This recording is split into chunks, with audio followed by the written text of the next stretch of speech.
नमस्कार, सुप्रभात। Mirror morning में आपका स्वागत है। मैं हूं आपके साथ प्रिया पांडे। आइए एक नजर डालते हैं सुबह की सुर्खियों पर। सावन की तीसरी सोमवारी और नाग पंचमी का अद्भुत संगम, देश भर में उमड़ा आस्था का सैलाब।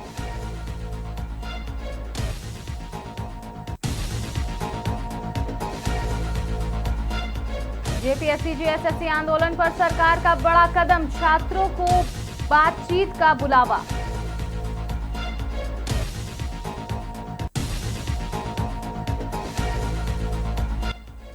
तीसरी सोमवारी पर देवघर में उमड़ेगा आस्था का सैलाब, 4 लाख श्रद्धालुओं के पहुंचने का अनुमान।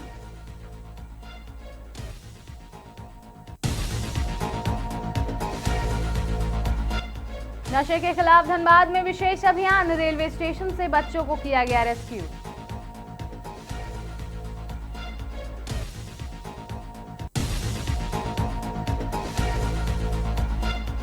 झारखंड में मौसम के तेवर तल्ख, बारिश के साथ वज्रपात का अलर्ट।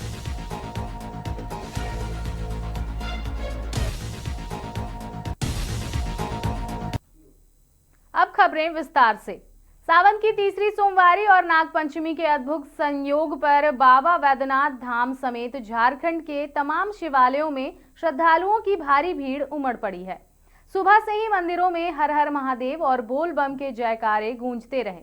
बड़ी संख्या में श्रद्धालु भगवान शिव का जलाभिषेक और पूजा अर्चना करने पहुंचे। देवघर स्थित बाबा वैद्यनाथ धाम में भी श्रद्धालुओं का सैलाब देखने को मिला। जिला प्रशासन के अनुसार करीब 3.5 से 4 लाख श्रद्धालुओं के जलार्पण करने की संभावना है। श्रद्धालुओं की भीड़ को देखते हुए प्रशासन की ओर से सुरक्षा, यातायात और भीड़ नियंत्रण के लिए विशेष इंतजाम किए गए हैं। सावन की तीसरी सोमवारी और नाग पंचमी के एक साथ पड़ने से इस दिन का धार्मिक महत्व और बढ़ गया है। बाबा वैद्यनाथ के दर्शन और जलार्पण के लिए दूर दराज से भी श्रद्धालु देवघर पहुंचे हैं। मंदिर परिसर और आसपास के इलाकों में भक्तिमय माहौल बना हुआ है।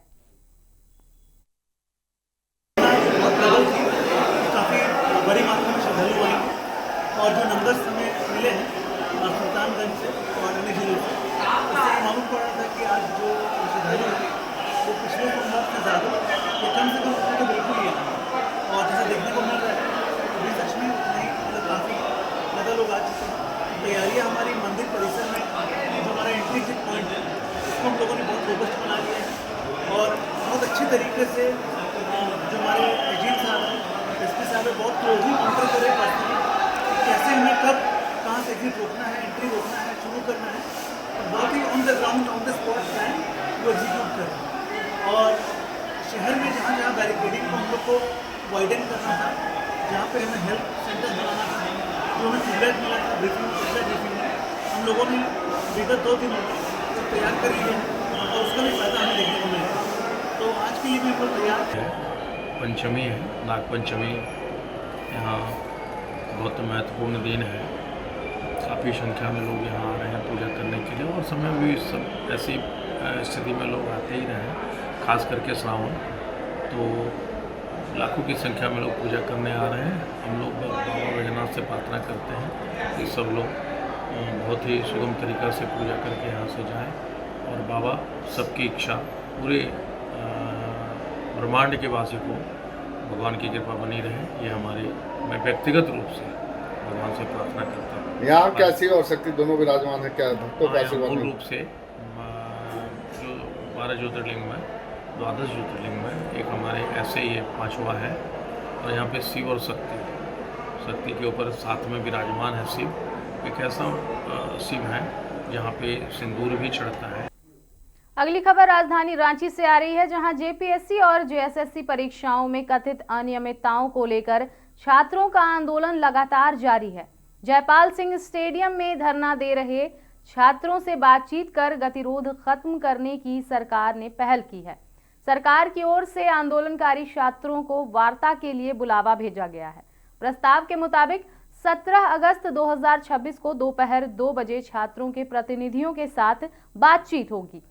खास बात यह है कि छात्रों को अपने विधिक सलाहकारों को भी वार्ता में साथ लाने की अनुमति देने का प्रस्ताव रखा गया है। सरकार की ओर से एसडीओ और एसडीएम लॉ एंड ऑर्डर ने धरना दे रहे छात्रों को वार्ता के प्रस्ताव की जानकारी दी है। अब देखना होगा कि सरकार और छात्रों के बीच होने वाली इस बातचीत से लंबे समय से जारी गतिरोध खत्म होता है या आंदोलन आगे भी जारी रहता है। हम लोग सरकार की तरफ से आए हैं कि छात्रों के साथ वार्ता के लिए कल 2 बजे बुलाया गया है। उसमें इनके छात्रों के प्रतिनिधि और इनके विधिक सलाहकार को भी अपना रख सकते हैं, 3-4 रख सकते हैं। रख करके कल वार्ता 2 बजे वहीं स्टेट गेस्ट हाउस में किया जाएगा। राजधानी रांची के बाद अब हम सीधे रुख करेंगे बाबा नगरी बाबा बैद्यनाथ धाम यानी देवघर का। देवघर में सोमवारी को आस्था का सबसे बड़ा संगम देखने को मिला। सावन की तीसरी सोमवारी के साथ नाग पंचमी भी है। शाम को बाबा बैद्यनाथ मंदिर के पट खुलने की संभावना है और पट खुलते ही देश भर से पहुंचे कांवड़ियों और श्रद्धालुओं के लिए जलार्पण शुरू हो चुकी है। फिलहाल मंदिर परिसर खाली नजर आ रही है, लेकिन अगले कुछ घंटों में ही भक्तों का सैलाब उमड़ चुका है। देवघर उपायुक्त सौरभ कुमार भुवनिया के मुताबिक तीसरी सोमवारी पर करीब 3.5 से 4 लाख श्रद्धालुओं के देवघर पहुंचने का अनुमान लगा। अगली खबर राजधानी रांची से आ रही है, जहां जेपीएससी और जेएसएससी परीक्षाओं में कथित अनियमितताओं को लेकर छात्रों का आंदोलन लगातार जारी है। जयपाल सिंह स्टेडियम में धरना दे रहे छात्रों से बातचीत कर गतिरोध खत्म करने की सरकार ने पहल की है। सरकार की ओर से आंदोलनकारी छात्रों को वार्ता के लिए बुलावा भेजा गया है। प्रस्ताव के मुताबिक 17 अगस्त 2026 को दोपहर 2 बजे छात्रों के प्रतिनिधियों के साथ बातचीत होगी। खास बात यह है कि छात्रों को अपने विधिक सलाहकारों को भी वार्ता में साथ लाने की अनुमति देने का प्रस्ताव रखा गया है। सरकार की ओर से एसडीओ और एसडीएम लॉ एंड ऑर्डर ने धरना दे रहे छात्रों को वार्ता के प्रस्ताव की जानकारी दी है। अब देखना होगा कि सरकार और छात्रों के बीच होने वाली इस बातचीत से लंबे समय से जारी गतिरोध खत्म होता है या आंदोलन आगे भी जारी रहता है।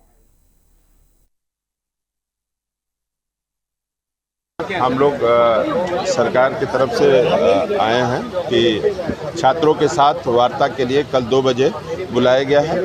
उसमें इनके छात्रों के प्रतिनिधि और इनके विधिक सलाहकार को भी अपना रख सकते हैं, 3-4 रख सकते हैं। रख करके कल वार्ता 2 बजे वहीं स्टेट गेस्ट हाउस में किया जाएगा। राजधानी रांची के बाद अब हम सीधे रुख करेंगे बाबा नगरी बाबा बैद्यनाथ धाम यानी देवघर का। देवघर में सोमवारी को आस्था का सबसे बड़ा संगम देखने को मिला। सावन की तीसरी सोमवारी के साथ नाग पंचमी भी है।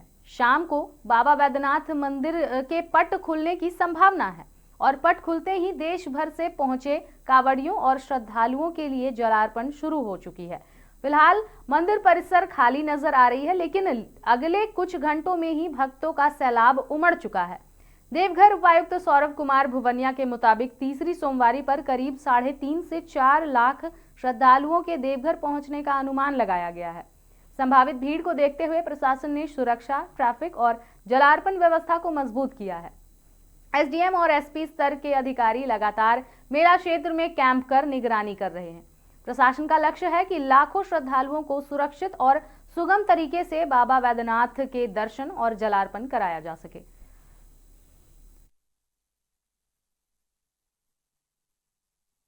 है, मनसा पूजा भी होना है, बंगाली श्रावणी का आखिरी दिन भी है, तो भीड़ बहुत ज़्यादा होने वाली है। हम लोग एक्सपेक्ट कर रहे हैं कि पिछली बार 3.6 लाख गया था, इस बार भी उससे या उससे ज़्यादा ही रहेगा।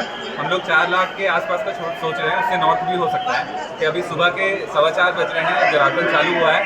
लाइन ऑलरेडी चमारी की ओर बढ़ चुकी है, सिंगवा की ओर बढ़ चुकी है, नंदन पहाड़ की ओर तो मूव कर रही है रात के 12 बजे से। तो भीड़ अच्छी खासी है, लेकिन हम लोग तैयार है। इस बार जितने भी फोर्सेस की ब्रीफिंग की गई थी, उम्मीद करते हैं दूसरे सोमवार का एक्सपीरियंस हमें बहुत काम आएगा इस भीड़ को मैनेज करने में और मंदिर से जलार्पण करा के जल्दी निकालें। कुछ परिवर्तन किए गए हैं सर क्राउड मैनेजमेंट को लेकर? पिछले बार देखा गया था, जैसे बहुत सारे फीडबैक आए थे न्यूज़ चैनल के माध्यम से, सोशल मीडिया के माध्यम से, कहीं जाम पैक हो जा रहा था, कहीं बैरिकेड टूटने की घटना आई थी।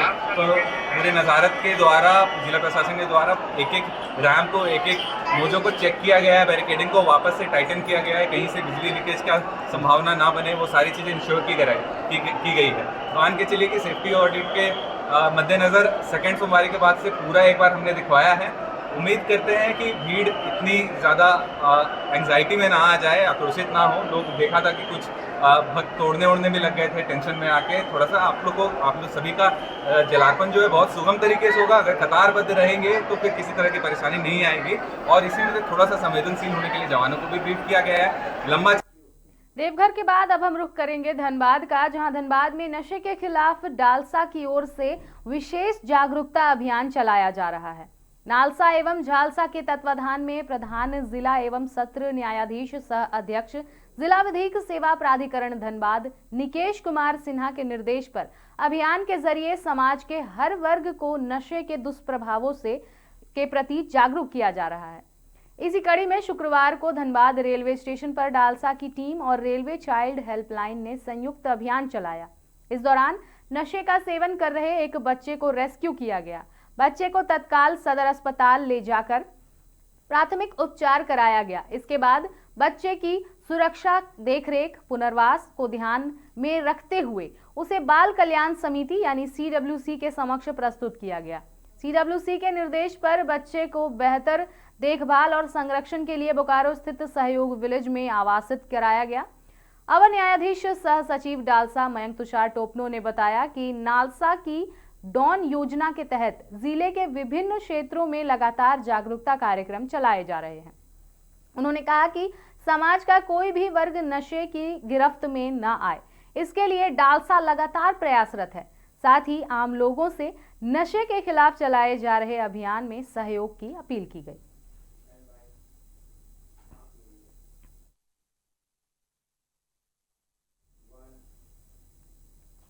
अब बात होगी झारखंड के मौसम की। झारखंड में मॉनसून एक बार फिर सक्रिय हो गया है। राज्य के कई हिस्सों में बारिश का दौर जारी है। वहीं मौसम विभाग ने 17 अगस्त को भारी से बहुत भारी बारिश की संभावनाएं जताई हैं। बंगाल की खाड़ी और आसपास बने निम्न दबाव क्षेत्र के प्रभाव से झारखंड में अगले कुछ दिनों तक बारिश की गतिविधियां बनी रहने की अनुमान है। मौसम विभाग के अनुसार 17 अगस्त को झारखंड के कुछ हिस्सों में तेज बारिश के साथ गरज चमक और वज्रपात की स्थिति बन सकती है। 19 अगस्त को भी राज्य में अलग अलग स्थानों पर भारी बारिश की संभावनाएं जताई गई हैं।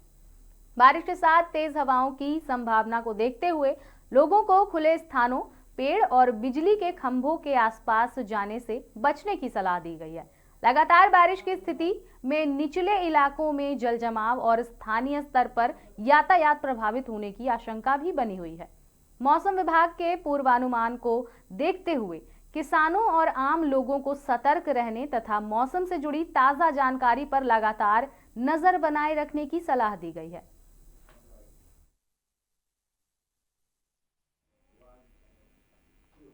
जेपीएससी और जेएसएससी में कथित गड़बड़ी और भ्रष्टाचार के खिलाफ छात्र आंदोलन के समर्थन में जेएलकेएम धनबाद जिला कमेटी ने रणधीर वर्मा चौक पर प्रदर्शन किया। इस दौरान राज्य के मुख्यमंत्री हेमंत सोरेन और कांग्रेस नेता राहुल गांधी का पुतला दहन किया गया। जेएलकेएम पदाधिकारियों ने छात्र आंदोलन के दौरान हो रही लाठीचार्ज का विरोध करते हुए सरकार के रवैये पर सवाल उठाए। उन्होंने ऐलान किया कि 20 अगस्त को रांची में मुख्यमंत्री आवास का घेराव कर मांग पत्र सौंपा जाएगा। जेएलकेएम ने कहा कि जब तक जेपीएससी जेएसएससी में सुधार नहीं होता है और सभी परीक्षाओं की सीबीआई जांच नहीं कराई जाती, तब तक आंदोलन जारी रहेगा। इस राज्य की जो राज्य की सरकार है, ये सरकार ने सर्कस चला रही है। अब देख रहे कि आज छात्र महीने भर से आंदोलन भूख हड़ताल पर है कि राज्य के मुख्यमंत्री सूद तक नहीं ले रही है। निश्चित तौर पे पूरे राज्य के लोग जान रहे हैं कि जितना भी सीट बिकी है वो मुख्यमंत्री भली बात 70% 75% की हिस्सेदारी उनके भी है, जिसके चलते वो सीबीआई जांच करवाने नहीं चाह रही है। अगर सीबीआई जांच अगर होती है तो निश्चित तौर पे मुख्यमंत्री जी को जेल जाना तय है। खंड के महती पुत्र दिसम गुरु शिबू सोरेन का बेटा हेमंत सोरेन का पुतला दान किए हैं और राज्य के जिसमें एक विश्वास जगता है युवाओं का नेता राहुल गांधी, उसका पुतला दान करें। राहुल गांधी तो छात्र आंदोलन का समर्थन कर रहे थे, फिर काहे पुतला? देखिए, राहुल गांधी अगर दोहरी नीति चलता है, आप केंद्र को घेरने के लिए छात्र आंदोलन समर्थन देते हैं, और जब आपका सरकार है झारखंड में आप छात्रों के साथ चल रहे, तो इसका मतलब है दोहरी नीति खेल रहे हैं आप। ये दोहरी नीति और दोहरी नियम झारखंड में नहीं चलेगा। झारखंड आज छात्र नेताओं द्वारा जो रांची जयपाल मुंडा स्टेडियम में आह्वान किया गया था कि 24 जिलों में हेमंत सोरेन और राहुल गांधी जी का पुतला दहन, जिसका कार्यक्रम हमने धनबाद में किया है। तो उसके बाद मैं आपके चैनल के माध्यम से झारखंड के तमाम छात्र छात्राओं को आह्वान करते हैं कि 20 तारीख को जो घोषणा हमारे छात्र नेताओं द्वारा जो किया गया है छात्र हित के लिए, तो आप लोग 20 तारीख को रांची पहुंचे और सीएम आवास का जो घेराव है उसको सफल। झारखंड के स्वास्थ्य मंत्री इरफान अंसारी ने भूधसान प्रभावित क्षेत्रों के विस्थापितों और आंदोलनकारी छात्रों के मुद्दों पर राज्य सरकार का रुख स्पष्ट किया है। स्वास्थ्य मंत्री ने कहा कि वे स्वयं भूधसान क्षेत्र का दौरा कर स्थिति का जायजा ले चुके हैं। उन्होंने स्पष्ट किया कि विस्थापितों के साथ किसी भी तरह का सौतेला व्यवहार बर्दाश्त नहीं किया जाएगा। आगे उन्होंने कहा कि पूर्व में ऐसा महसूस होता था कि जमीन दाता को मालिक नहीं समझा जा रहा, लेकिन अब सरकार पूरी तरह उनके साथ खड़ी है। इसके साथ ही उन्होंने साफ लहजे में कहा कि बंदूक की नोक पर विस्थापितों से बात मनवाने की कोशिश कभी सफल नहीं होगी। विस्थापित और जमीनदाता राज्य के अपने लोग हैं और सरकार बीसीसीएल या सीएमडी के इशारों पर काम नहीं करेगी। वहीं छात्र आंदोलन पर उन्होंने कहा कि उनका विभाग पूरी तरह मुस्तैद है। आंदोलन के दौरान किसी भी आपात स्थिति में बच्चों को रेस्क्यू कर उनका मुफ्त इलाज किया जा रहा है। उन्होंने निर्देश दिए हैं कि इलाज में किसी भी छात्र के अभिभावक का 1 रुपया भी खर्च नहीं होना चाहिए। इसकी पूरी जवाबदेही उनकी है। वहाँ गए भी थे और विस्थापित के साथ जिस तरह से सौतेला व्यवहार किया गया है, हम लोग उनके साथ हैं। और पूर्व में लगता नहीं था कि जमीनदाता मालिक है। अब हम लोग आए हैं, एक्टिव हुए हैं। हम लोग कहें जो भी विस्थापित, हम लोग उनके साथ हैं। हमारे प्रभारी जा रहे हैं, मंत्री जा रहा है, इससे बड़ी बात और क्या होगी। मैंने डीसी को कहा जिला प्रशासन बात करे और जो वहाँ की जो वस्तु स्थिति है मैंने अवगत करा दिया है। लोगों का घर गिरा है, उसको मुआवजा दे, उसको बसाए। और दूसरी बात यह है कि जो बसाने की बात चल रही है, जो प्रबंधक है वो कह रहे कि नहीं हम आपको दूर में जमीन देंगे, 20 किलोमीटर दूर में जमीन देंगे। तो वहाँ कौन जाएगा? वहाँ जमीन यहाँ ले रहे हैं, बगल में जमीन खाली है, वहाँ आप विस्थापित को बसाने का काम करें। सर, लेकिन कोई एक जगह चिन्हित करके और कहना कि वहीं जाओ आप लोग, ये कहाँ तक सही है? इसी का विरोध हम करें। वहाँ मान लीजिए आपका घर है धनबाद में, आपको हम भेज देंगे आसनसोल, तो आप जाइएगा क्या? तो भूधसान के लिए किसको जिम्मेवार मानते हैं आप? नहीं, वो जो बीसीसीएल जो क्या कर रही है, आपके पास नई नई तकनीक है, अब उसका उपचार कीजिए। अब देखिए सीएमडी क्या कर रहा है। सीएमडी के कहने पे हम तो नहीं चलेंगे। राज हमारा है, स्थापित हमारे हैं, जमीनदाता हमारे हैं।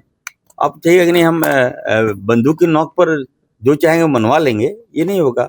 वो हमारे कुछ पुलिस को ही मिला लेते हैं और दबाव डलवाते हैं, ये तो नहीं चलेगा। खबरों का दौर लगातार जारी रहेगा। फिलहाल मिरर मॉर्निंग में आज के लिए इतना ही। हम फिर लौटेंगे ठीक इसी समय पर ताज़ा तरीन खबरों के साथ। तब तक के लिए देखते रहें मिरर मीडिया।